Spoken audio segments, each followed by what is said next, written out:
If you'd like to hear my tale of how I wound up getting a deadly cancer diagnosis after spending 5 years and traversing 3 states,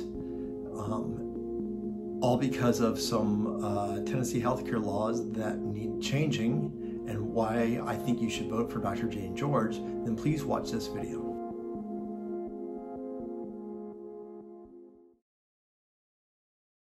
Most of you may already know me, know that you don't usually see me commenting overtly on politics, but when it comes to healthcare, I feel like it shouldn't be a political issue at all, and so I feel the need to speak out on this. You see, I have incurable brain cancer. Sounds scary, doesn't it?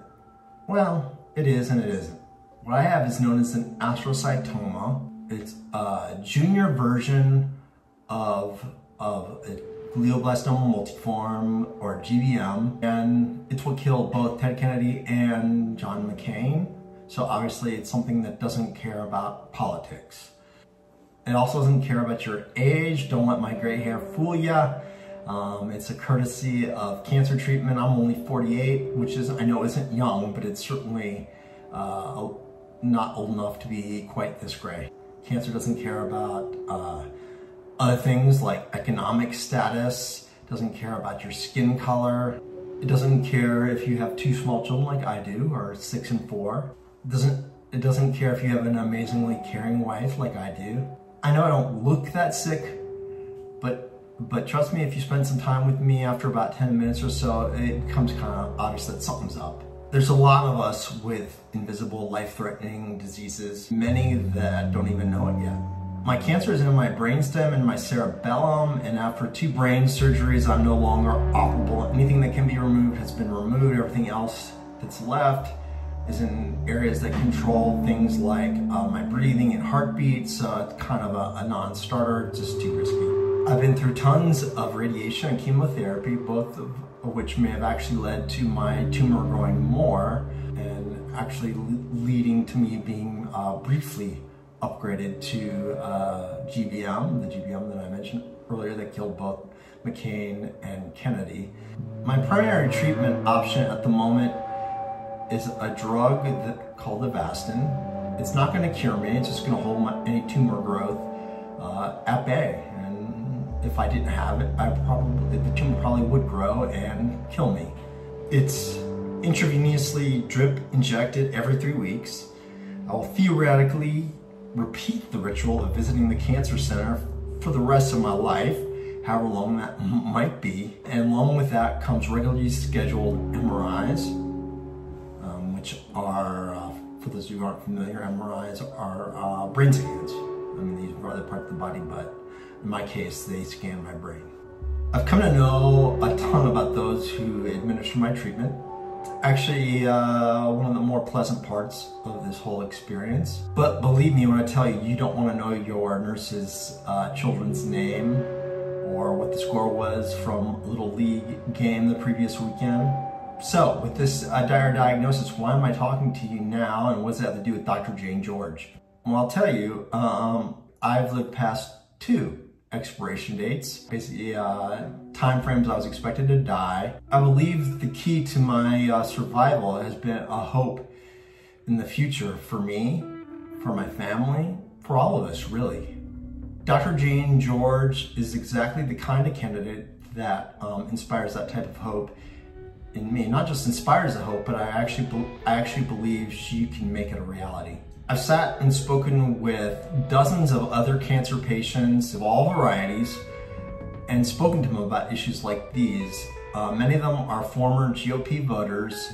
I say former because after being let down by Tennessee's healthcare policies and the way that it allows private insurance companies to treat people, they have changed their perspectives on sort of the big picture.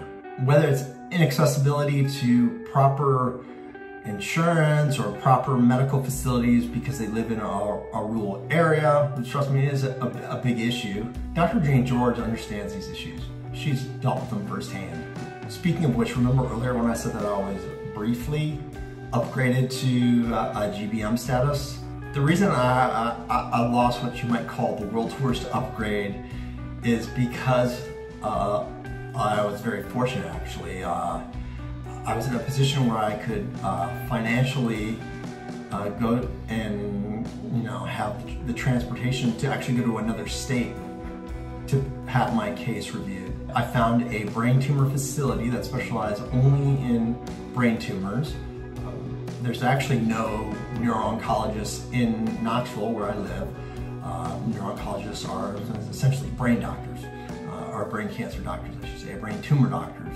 One of the reasons there aren't any brain doctors in the Knoxville area is that the policies in the state of Tennessee that are overly pro-private insurance actually make it difficult to provide proper care and treatment to patients. In fact, I actually spent 5 years trying to get diagnosed, but couldn't because doctors I was seeing who suspected something might be up, those doctors were turned down for requests for an MRI to confirm any suspicions by private insurance companies because I was deemed too young, too healthy. I did triathlons and was pretty active physically before all this happened. So it was deemed not necessary. So yes, death panels actually already do exist, but they are at private insurance companies, and they are making decisions like this and are allowed to make decisions like this in the state of Tennessee all the time. My previous doctor had written me off all as dead. Obviously wrong, but that doctor was specialized in breast cancer. Now, breast cancer is horrible. It's a horrible set of diseases, but it's much, much different than brain cancer. My new brain cancer doc actually was able to find a great general oncologist in the area of Knoxville to work with me for treatment options and to administer treatment, so I don't have to drive to North Carolina every 2 or 3 weeks to get looked at and for MRIs and all that. So that worked out well. The infrastructure is there to provide better treatment. It's just that we need the state of Tennessee to change some laws and policies to allow that to happen. Now, like I said, my new oncologist is in North Carolina.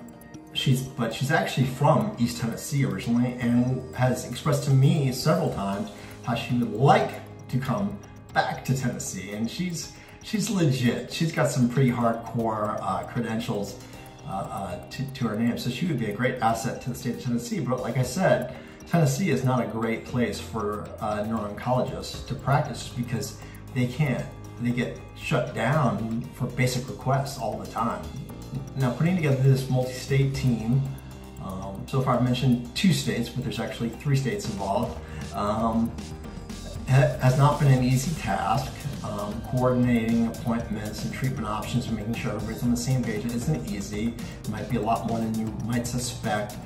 Somebody who's facing down their own mortality to be able to handle, and I'm not. I'm very fortunate that I have a very loving and caring wife who handles a good deal of this. She takes time off from work in order to do this. Not everybody's so lucky to be in that position. I said earlier that so far I've only mentioned 2 states that were involved, but the truth is I was actually diagnosed in Atlanta, which is in the state of Georgia, so the 3rd state, Tennessee, Georgia, and North Carolina. That's where I was diagnosed. And the reason why is because I had this whole issue of having MRIs turned down. I was trying to get them in the state of Tennessee and couldn't because deemed too healthy. I was fortunate enough to be in a situation where I could take a day off from work, travel to another state where the claim to get an MRI wouldn't be denied. I still had to pay quite a hefty copay out of pocket in order to make that happen. But I did make it happen. Basically, the story behind that, I'll make this quick, is that I went in for an MRI. I drove down there and they took my car keys away after they did the scan and told me I had to go straight into life-saving surgery on my brain. So, that's when I got my diagnosis. So anyway, if I had waited on the state of Tennessee, I very well would have died undiagnosed. Maybe an autopsy or something would have revealed what was wrong with me. But there's lots of people like me who have things are just sort of off and something's up, but people can't quite figure out what it is. Insurance companies just don't let the doctors do their jobs and help them.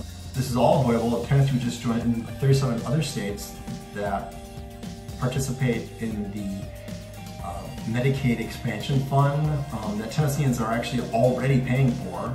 If you're wondering why so many elected Tennessee officials are opting to line private insurance company pockets instead of serving the people, then you should strongly consider voting for Dr. Jane George. I know I will be.